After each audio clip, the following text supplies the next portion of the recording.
वहाला भाई बहन, अज जे सच्ची गाल कार्यक्रम में पां घणे महत्व जो ने ते छता जिन पुस्तक ते ध्यान ओछो ॾिने में आयो आहे इन जी पां शुरुआत करी रहिया आहियूं। हिन पुस्तक जो ना आहे गीते जो गीत अथवा सोलोमन जो गीत। जो ऐं गीते जे गीत जे पहले अध्याय जी पहली कलम वाचियो त हुते लिखे में आयो आहे कि राजा सोलोमन हिन गीत जो लिखंदड़ आहे। पवित्र ग्रंथ बाइबल जे कुल 66 पुस्तक में जा 3 पुस्तक राजा सोलोमन मार्फते लिखे में आया आहिनि। जी पां अगाउ जिन पुस्तक जो अभ्यास कयो जंहिंमें नीति वचन जो पुस्तक, सभा शिक्षक जो पुस्तक ने त्रियो आहे गीते जो गीत ना जो पुस्तक, जंहिंजो पां अभ्यास अॼु थी शुरू कंदासीं। हाणे गीते जो गीत पुस्तक वार्ता न आहे पण गीत आहे। जी पवित्र ग्रंथ बाइबल में पहलो राजा जो पुस्तक तंहिंजो 4 अध्याय ने 32वीं कलम में जणायो आयो तीं ऊ 3000 सूत्र એટલે કે સુવાક્ય છે ને इन जा गीत 1005 हुआ। ही कलम प्रमाणे सोलोमन गीत बनाईंदल कवि पण हो।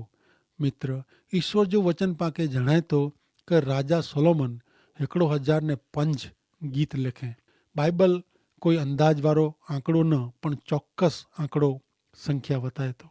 हाणे हिन 1005 गीत में जा पाला फक्त 5 ज गीत बचिया हूंदा। सोलोमन जा बेड़े गीत पां वटे न आहे। मित्र, गीते जे गीत पुस्तक के हिकिड़ी प्रार्थना गीत क ईश्वर स्तुति गीत पण चई सघिजे थो। हिन पुस्तक में घणे नंढा स्तुति भक्ति जा गीत आहिनि। हाणे गीते जे गीत पुस्तक में कुल केतिरा गीत आहिनि इन जा अलॻि अलॻि मत आहिनि।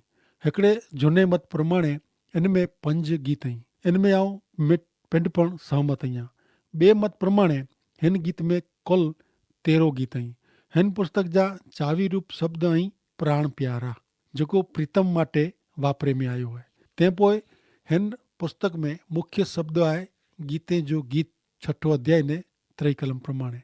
हुते लिखे में आयो आहे कि आऊं मुंहिंजे प्रीतम जी आहियां ने मुंहिंजो प्रीतम मुंहिंजो ज आहे। तंहिंपोइ 8वें अध्याय जी 7वीं कलम पण मुख्य चावी रूप कलम आहे। हुते लिखे में आयो आहे कि घणे पाणी प्यार के उजाए सके न, रेल इनके डुबाए सकंदी न। जो प्रेम ला कोई माण्हू पंहिंजे घर जी मिड़े धन दौलत ॾे त पण इन जो तुच्छकार करे में अचे थो। अचो मित्र, पां गीते जे गीत पुस्तक जो अर्थ समझो। गीते जो गीत ऊ बोधपाठ जाहिर करींदड़ गीत आहे। ऊ ईश्वर प्रेरित आहे पण इन जो खुलासो मुश्किल इहो बि करे थो ने तंहिं लाइ घणे लोग अहिड़ो मञे था कि गीते जो गीत पुस्तक बाइबल में न हुअणो खपे। तंहिं छतां उहो बाइबल जे 66 पुस्तक में समायलो आहे। मित्र, गीते जे गीत पुस्तक विषय घणे दुर्लक्ष એટલે કે ઓછો ધ્યાન ॾिने में आयो आहे ने जॾहिं पण कोई व्यक्ति पहली बार पुस्तक वांचे थी तॾहिं उहो हिन पुस्तक विषय मूंझवण अनुभवे थो। ईश्वर के व्यक्तिगत रीते न ओळखींदड़ व्यक्ति हिन पुस्तक विषय खोटो खुलासो ने गैरसमझ ऊभी करे थो। संसारी माण्हू अहिड़ी गैरसमझ करे थो पण आध्यात्मिक व्यक्ति न ने जेको हिन निढे पुस्तक के समझी सघनि नथा उन्ही मार्फते पुस्तक जो गैर उपयोग थिए थो ने खोटो मत फैलाजे थो। मित्र, पवित्र ग्रंथ बाइबल में न समझा जे अहिड़ी बाबत माटे गैरसमझ ऊभी करे जी कोई ज़रूर न आहे। ईश्वर भक्त संत पीतर के पण संत पाउल मार्फते लिखे में आवल उन पत्र में मूंझवण थींदी हुई। संत पाउल जे पत्र विषय संत पीतर चवंता बीजो पीतर 3 अध्याय ने 16वीं कलम प्रमाणे क हिन विषय जी चोखवट कईंदे उन मिड़े पत्र में केतिरीक बाबतूं अहिड़ी आहे जेको समझणी अघरी आहे ने बुद्धि वग़ैरह जा ने अस्थिर माण्हू शास्त्र जे ॿिए विभाग विषय कईं था तीं उन्ही जो पण मारी मचड़ी खोटो अर्थ कईं था ने ई पंहिंजो नास वहोरी गिने था। अहिड़ी ज रीते गीते जे गीत पुस्तक में जा बुद्धि वग़ैरह जा खोटी समझण ऊभी करी इन जो फैलावो कईं था। पण मित्र, ईश्वर जे पवित्र वचन जी खोटी समझण, खोटो शिक्षण ने खोटी रजूआत करे से माण्हू जाणी करी ईश्वर जे कोप जो भोग बने थो। पवित्र ग्रंथ बाइबल जो हरेक शब्द ईश्वर प्रेरित है ने ऊ बोध निषेध ने सुधारेला ॾिने में आयो आहे ने तंहिं लाइ गीते जे गीत बिजा जो बाइबल जो पुस्तक पण ईश्वर प्रेरित आत्मा से लिखी में आवल ने पाला घणे उपयोगी पुस्तक है। हाणे गीते जे गीत जे पुस्तक जी केड़ी गैरसमझ थिए थी ऊ पानेरियूं। यहूदी इतिहासकार में ओरिजिन ने जेरोन नाजा विद्वान जणाइए था कि यहूदी लोग इन जे 3 वरे जी उम्र जा जवान माण्हू के अथवा स्त्री के गीते जे गीत नाजो पुस्तक न वांचे जो चवंदा हुआ। उहो अहिड़ो मञंदा हुआ कि ही पुस्तक वांचे से जुवान ते आॾी असर थींदी ने हू जातीय रीते फिटी वेंदा। पण मित्र, गीते जे गीत नाजे पुस्तक में ता अहिड़ी कोई नकामी बाबत ॾिने में આવે न। होते ता घणे अजायब शारीरिक मानसिक ने लग्न जीवन जे प्रेम विषय जणाए में आयो है। ही पुस्तक ब जात जे पक्ष में मंदल लोक के खासो चोखो जवाब ॾे थो। घणे लोग अहिड़ो चवता ने अहिड़ा आई क जेको देह कष्ट में मने था ने ही लोग मने था क लग्न करणु खोटो आहे, नकामो आहे। ते भेरा अहिड़ा पण लोग आई जेको अहिड़ो मने था क लग्न मात्र शारीरिक सुख भोगवेला ने जातीय सुख माटे जाए। पण हिन बॉय पक्ष में मंदल खोटा आई। हकीकत में ता गीते जे गीत ना जे पुस्तक लग्न जीवन जो प्रेम अजायब बाबत है ने ऊ हिकिड़ो महिमावंत अनुभव है, वो हकीकत जाहिर करे थो। घणे बार युवान व्यक्ति के पण हिन पुस्तक में जा न बोले जे बारे में फर्ज पाड़े में अचे थी। जेको 60 वरे पार करी विया आहीं उन्हीं के ज हिन पुस्तक में जा बोध उपदेश ॾियणो अहिड़ो जणाए में आयो है। पण मित्र, हिन पुस्तक में अहिड़ो कीअं न आहे। इन जे कारण जुवान वर्ग इनके वांची न सके का अभ्यास न करी सके। हकीकत में ता गीते जे गीत नाजे पुस्तक में घणे जाहिर में हिम्मत से ईश्वर ने उन्हीं जी प्रजा जे प्रेम विषय ने प्रभु यीशु ख्रिस्त ने उन्हीं ते विश्वास करींदल व्यक्ति विषय छे में आयो है। ऐं मना तो कि ज आई हिन पुस्तक जो अभ्यास करींदा त ऊ आंखे ईश्वर नजीक वधु वने में ने अंगत रीते ईश्वर के वधु जाने जो ने उन्हीं जे प्रेम के समझे में ने आंजा उन्हीं साथे जे संबंध में मजबूत बने में मदद करींदो। ज आई गीते जे गीत के जिन समय में लिखे में आयो उन समय जा ॿिया अहिड़ा गीत विषय नेरियो तव्हांजो मन विचार ने दृष्टि बूंढाई क कुदृष्टि ने खराब विचार से भराए वञे। जीअं कि पंहिंजे समय जो अमुक लखाण गीत काव्य हल्कापणो बीभत्स आहे उहो उन समय जे ॿिए गीत में पण नेरला मिले थो। पण गीते जो गीत अहिड़ो पुस्तक न आहे। उहो दैहिक शारीरिक वासना से भरेलो न पण आध्यात्मिक चोखो ने प्रेम से भरपूर है। मित्र, गीते जो गीत काव्यमय ने व्यवहारू पुस्तक है।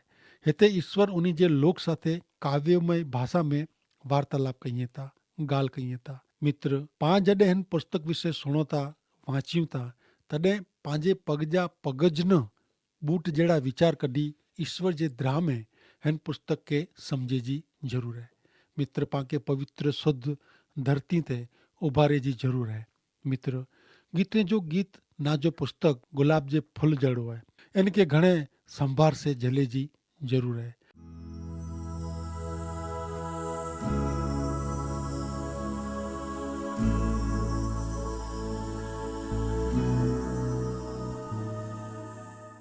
हाणे गीते जे गीत जा मुख्य 4 घणे महत्व जा अर्थ नेरेला मिलता। पहलो है गीते जो गीत पुस्तक पां वटे लग्न जीवन जे दिव्य प्रेम के जाहिर करे तो। गीते जे गीत पुस्तक में लग्न जीवन जे संबंधी ने ईश्वर लग्न जी व्यवस्था क्यों यो उन बाबत जी जाहिरात करे में आई है। लग्न घणे गंभीर सुंदर पवित्र रचना है। पिंड ईश्वर इन जी रचना ने व्यवस्था क्यों यो हू फक्त ब व्यक्ति जे निस्वार्थ पवित्र ने आत्मिक प्रेम ते बधाजे तो मजबूत रहतो। मित्र, ही नंढो पुस्तक पाके वास्तविक प्रेम कुरो है ऊ सूचवे तो जणाए तो। यहूदी लोग हिन पुस्तक में जा सिखाइए था कि हिते हिकिड़े संतोषी पति जो प्रेमी हृदय है ने समर्पित पत्नी जो विश्वासूपणो है। मित्र, अज पाके वॾी हिलचाल ॾिसाजे थी जिते जातीय स्वतंत्रता जो ना ॾेई लोक के घेर मागे डोरी रहिया आहिनि। मूं वटि हिकिड़ो जुवान आयो ने चई मुक्त प्रेम जे मुंहिंजे अनुभव प्रमाणे उहो हिकिड़े पशु जहिड़ो जीवन जीवे थो। वो अॻियां जणाईंदे मूंखे चयईं कि आऊं वरे સુધી जनावर जहिड़ो जीवन जीवियो आहियां। मूंखे ने मुंहिंजे मित्र जे मन जाती था एतिरे जानवर जहिड़ो जीवन, पशु जहिड़ो जीवन। मित्र पां जिते ने तेते जाती था जो खोटो फैलावो थींदे ॾिसूं था। एतिरे સુધી का कपिड़ा पहिरे में, मेकअप करे में ने जीवन जीवे जी रीतबाद में मात्र जातीय प्रवृत्ति ने जातीय वृत्ति जाहिर करे में अचे थी। मित्र जातीयता विषय जी गैरसमझ अज्ञानता कुटुंब वृत्ति के पोसे था। शैतान इन जो भयंकर दुरुपयोग करी रहियो आहे। हमेशा अर्धो सत्य उ पूरे सत्य करता पण भयंकर परिणाम उपजाए थो। अहिड़ो जातीयता जो आहे। जातीयता में कीअं खोटो न आहे, पर इनके जिन रीते जाहिर करे में अचे थी ने दुरुपयोग करे में अचे थो उहो खोटो आहे। मित्र मात्र जातीयता ज माण्हू खे सच्चो संतोष ने आनंद ॾेई सघे नथी। जातीयता जो दुरुपयोग करे से माण्हू नबरो थिए थो ने कचो रहे थो ने गुने जी लागणी जो भोग बने थो। ईश्वर जी जातीयता रूपी उत्तम भेंट जो गैरुपयोग न कईंदे इन जो खासो ने लग्न जी व्यवस्था में उपयोग करणो ज़रूरी है। व्यक्ति जातीयता विषय घणे जाणदी वे पण प्रेम, सच्चे प्रेम विषय वो अजाण है। मात्र चलचित्र पिक्चर जो ने अमुक प्रकार जे साहित्य जो आधार जो प्रेम प्रेम न है। प्रेम वास्तविक है। वो कोई हवाई किलो का विचार का कल्पना न है। पति पत्नी वच्चे जो प्रेम, आत्मीयता, बेरो रोणू ने विश्वास ने हूंफ ॾे थो। व्यक्ति जो पंहिंजे जीवन साथी उपरांत अनैतिक संबंध रखे था उन्हीं के जातीयता जी वधु खबर वे थी, पण प्रेम जी जरा पण खबर न है। अहिड़ी व्यक्ति के प्रेम के न पण वासना गोते थो। मित्र गीते जे गीत ना जो पुस्तक पाके प्रेमतमा ने प्रीतम पति पत्नी जे प्रेम विषय जणाए थो। लग्न जीवन जो प्रेम सचई अजायब ने दिव्य है। ते पोइ गीते जे गीत ना जो पुस्तक पाके बई बाबत એવું શીખાય તો કે યહોવા એટલે કે ઈશ્વર ને ઇઝરાયેલી પ્રજા વચ્ચે જો પ્રેમ કેળો હોણો ખપે। उत्पन्नकर्ता उद्धारकर्ता ने मानवी वच्चे जो प्रेम पवित्र बाइबल में ईश्वर इज़राइल प्रजा के पंहिंजी कन्या तरीके संबोधन कहिए था। जी क प्रबोधक जे पुस्तक में पण ईश्वर इज़राइली प्रजा के वारंवार पंहिंजी कन्या तरीके संबोधन कहिए था।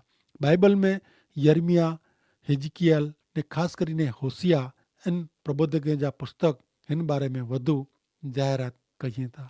सत्य हिकड़ा मात्र जीरे ईश्वर के बोलीने काल्पनिक अवास्तविक ईश्वर के देव देवी जी पूजा के बाइबल में व्यभिचार साथे सरकार में आयो है। जडे जडे इज़राइली प्रजा ईश्वर नु छीटी वही तडे तडे ईश्वर चयो मुझी प्रजा बे साथे व्यभिचार किए। यहूदी शिक्षक ने शास्त्री यहूदी गीते जे गीत ना जो पुस्तक जो खुलासो ॾींदे ईश्वर ने इज़राइली प्रजा वच्चे जो संबंध जाहिर कियो हुयो। इन सिवाय गीते जे गीत पुस्तक जो त्रियो पण खुलासो करे में आयो है, जंहिंमें गीते जे गीत पुस्तक के प्रभु यीशु ख्रिस्त ने प्रभु यीशु ख्रिस्त मथे विश्वास करींदल समाज मंडल विषय जणाए में आयो है। पवित्र ग्रंथ बाइबल प्रमाणे समाज मंडल एतरे प्रभु यीशु ख्रिस्ते विश्वास करींदल समूह એટલે કે માળું જો સમૂહ એટલે કે પ્રભુ यीशु ख्रिस्ते विश्वास करींदल लोग इनके प्रभु यीशु ख्रिस्त जी कन्या तरीके संबोधन में आवई है।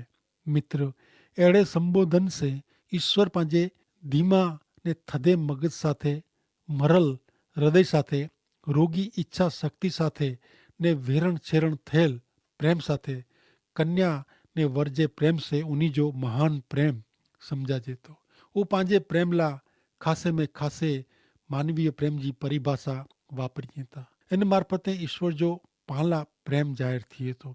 मित्र गीते जो गीत पुस्तक आके ईश्वर पुत्र प्रभु यीशु ख्रिस्त साथे जे अजायब प्रेम संबंध में जोड़ी सके तो। मित्र अज पाके ईश्वर जा वचन ने प्रभु यीशु ख्रिस्त साथे जे अंगत प्रेम जी जरूर है। मित्र कोरो अहीं ईश्वर साथे जे अड़े खासे में खासे प्रेम जो अनुभव क्यों हुयो। प्रभु यीशु ख्रिस्त में आके ईश्वर जो प्रेम मेळवी ईश्वर के प्रेम करी सको था ने ते पोइ गीते जे गीत पुस्तक में चौथो खुलासो पण जाणे जड़ो है। वो है प्रभु यीशु ख्रिस्त साथे जी व्यक्तिगत अंगत मनमेल।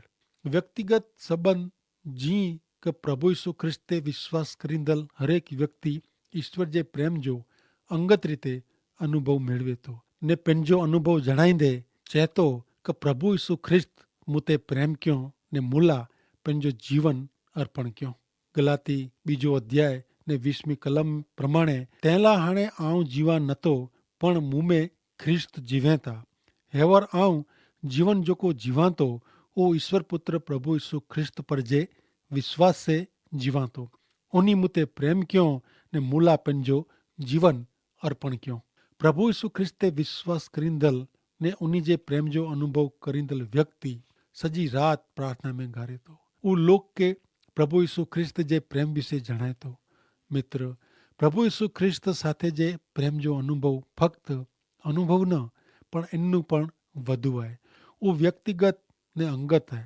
अहीं पण प्रभु यीशु ख्रिस्ते विश्वास रखीने इन वास्तविक प्रेम के मेळवी शकोता। मित्र ईश्वर के प्रेम करिंदल ईश्वर जे महान प्रेम जे बदले में उन्हीं के अधीन जीवन जीवे जो प्रभु यीशु ख्रिस्त के प्रेम कहणो वो कोई बंधन का नियम जो ढगलो न है ने वो ईश्वर के प्रेम करे तो तेला ईश्वर के अधीन रहतो ईश्वर जी आज्ञा पारे से वो राजी थिए तो एन जो ईश्वर साथे जो संबंध मजबूत ने नजीक जो बने तो मित्र पवित्र ग्रंथ बाइबल जણાય तो कि ईश्वर पाते पहला प्रेम क्यों हो स्वार्थ वगर जो प्रेम पवित्र प्रेम क्यों हो। पहलो योहान 4 अध्याय 7 થી 9 कलम में लखल है कि प्रिय जन पा हेकड़े बेते प्रेम कयूं कारण प्रेम ईश्वर वटा अचे तो ने जोको प्रेम करे तो वो ईश्वर जो बालक है ने ईश्वर के ओळखे तो जोको प्रेम करे न तो वो ईश्वर के ओळखे न तो कारण ईश्वर प्रेम है ने हेन प्रमाणे ईश्वर पाते पंजो प्रेम दर्शायो हुयो उन्हीं पंजे हेकड़े मात्र पुत्र के हिन दुनिया में हलायो जेथी उन्हीं मार्फते पाके जीवन मिले पा ईश्वर ते प्रेम क्यों इनमें न पण उन्हीं पाते प्रेम क्यों ने पंजे पुत्र के हलायो जेथी पांजे पाप जी माफी मिले इनमें प्रेम है। मित्र प्रभु यीशु ख्रिस्त में ईश्वर जो प्रेम अनुभव्यो ने वो प्रेम आजे कुटुंब में जो को सत्य ईश्वर नु छेटाई सच्चे प्रेम नु छेटाई उन्हीं के जणायो ते माटे ईश्वर पिता के आशीष दियो आमीन।